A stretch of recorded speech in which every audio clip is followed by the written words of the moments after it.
Hello, friends. We've had an unusually cold winter in Oklahoma, and this is per our neighbors who have said they haven't seen any weather like this in years. And of course, they said to us, because it's our first winter here, welcome to Oklahoma. And what happened to us is we have on the outside wall a couple of sinks, and we knew that we were to open the doors under the sinks and also to drip some water. What we didn't know was that we should have had a stream of water flowing from those faucets, because we got up after 1 degree temperature that morning and we had no running cold water. Hot water, interesting, but no cold.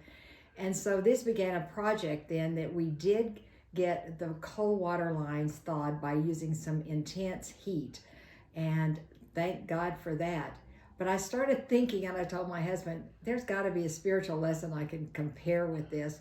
And so with that came the thought of, there are times in our lives when we feel lonely, we feel like we are separated from God, from people, being alone. And as I looked at some examples of what causes us to feel that way, it can be anxiety, it can be a feeling of resentment against people or someone, an opportunity that we just can't forgive someone. We walk in unforgiveness. There are all sorts of things we could go on. I had a list of them, and sometimes we feel weary. I'm looking at it, overwhelmed about life situations, just discouraged. And so all of these things can just heap up in our lives. And these experiences are like my bathroom sinks. Because what we have done is we have gotten away from keeping our focus on Jesus, and we started looking at all of these circumstances in our life. And just like that cold water froze up and stopped the flow of water, that's what these things can do for us in our lives, because God's love is always there for us. His presence is always there for us.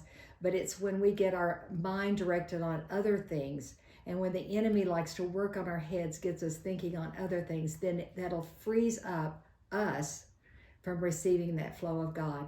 And I remember this song, and you probably may have sung it either at youth camp or in your youth groups, but it's called A River of God.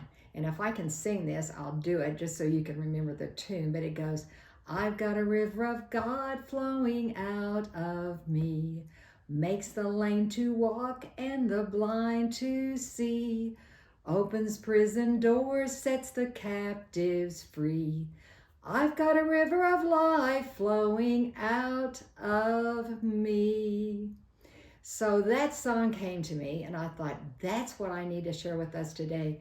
There's a river of life flowing out of you. And you know why? Because John talked about Jesus, and he said in chapter 1, in him was life, that river of life, and the life was the light of men, and the darkness could never overcome the life.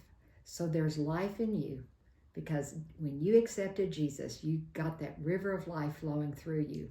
And to close, I just wanted to go through the last verse. This could be our closing prayer. It says, I've got a river of life, in that song, spring up, O well, within my soul. Spring up, O well, and make me whole. Spring up, O well, and give to me the life abundantly. So let me pray for us.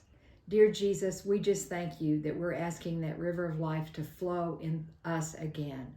And we thank you that that well is going to spring up, and it's going to bring wholeness to us. It's going to bring peace to our soul, and it's going to put us in that relationship with you when we sense your presence and know that you are there with us.